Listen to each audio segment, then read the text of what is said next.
Hello guys, back again, and we're going to be back talking about the Oculus Rift. I said what I said in my last video, and since then, the creator of the Oculus Rift, 21-year-old Palmer Luckily, basically came out and talked about a lot of things that went on with the Facebook merger, buying them out and stuff. And the first thing he said, if he had been, a regular person, he'd have been skeptical about the deal too. But he said basically knowing behind the scenes what's going on, and we need money to do what we do, and we're going to be able to do with this deal. I know for myself, he said, it's the best we could possibly do. So if you give us some time, he goes, I think they'll agree with us a year from now. I think a lot of the doubters will look and say, you know what, they really did make the best choice.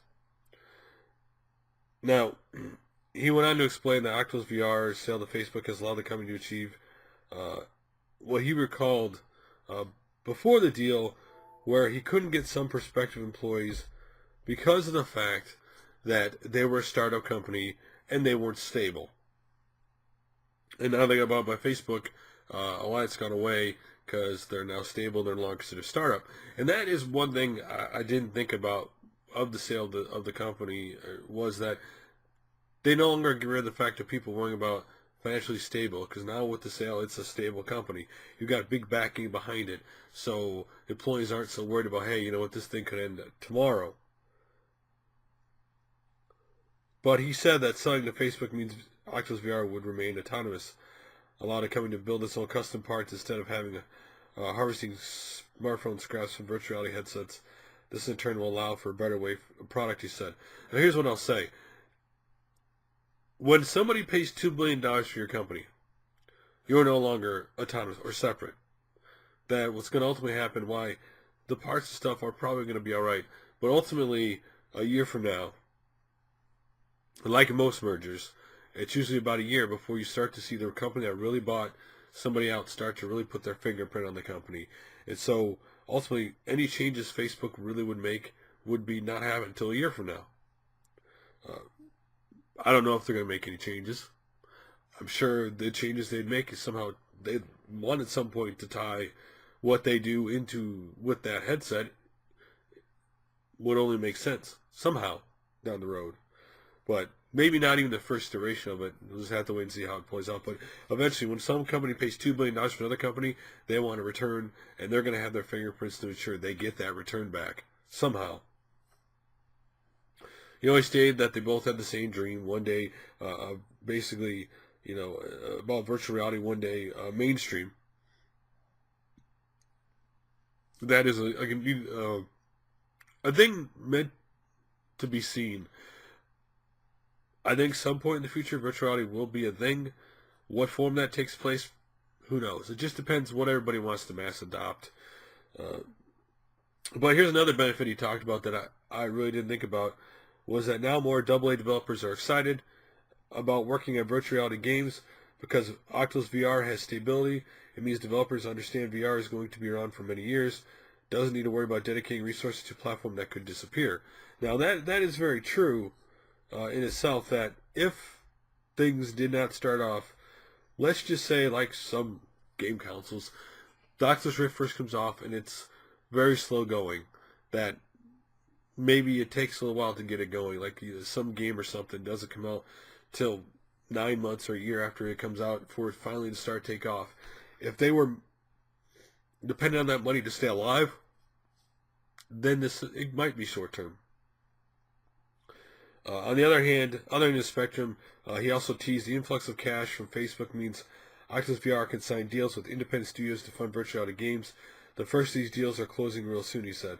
And that is true, that they're going to have money to go out and get these, hopefully get what they need is good games that showcase off what that system can really do.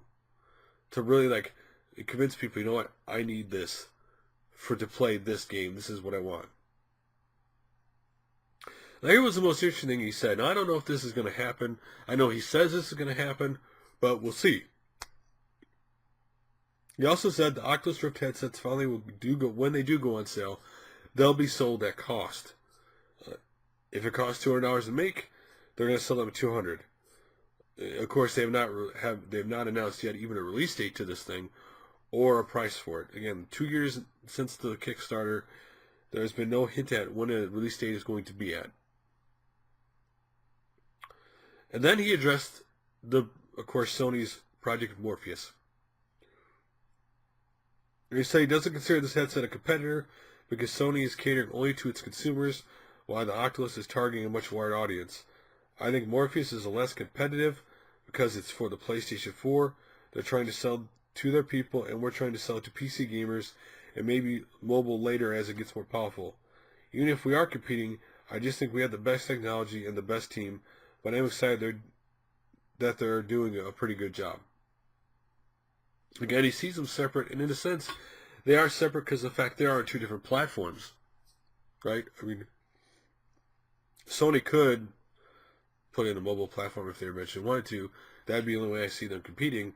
But right now, I mean, they're both they aren't competition because they're never going to be head to head.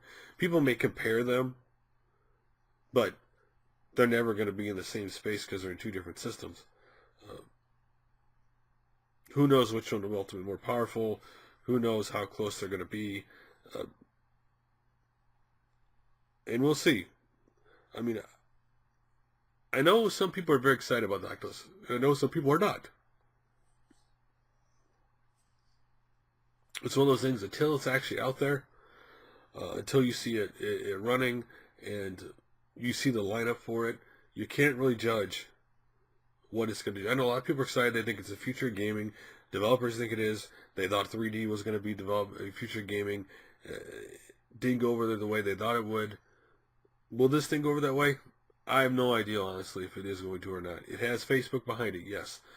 Facebook has a very positive and a very negative thing with it. It's a polarizing company because of the things it does, because it is a big social media site, and a lot of things they've done have made a lot of people upset. Some people like Facebook, some people don't. That's a positive and negative for the Oculus Rift.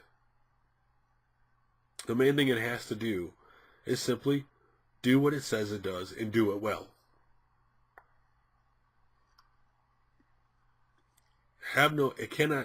This thing cannot afford any hiccups at launch. It's already got the stigma of the sale and everything. When this thing comes out, it better work, and it better work good, and then there better be games that people want to play on it. And we'll just see. I mean, I know a lot of people are excited about it. Like I said, he said a lot of things in this article about some of things a lot of people have addressed, but we'll just have to see how it turns out. So what do you think about the things he said in this article? What do you think about they're going to sell this at cost, and what he thinks is going to happen with Facebook and the situation between Facebook and the company? Anyway, guys, like always, thanks for watching, and I'll talk to you guys later.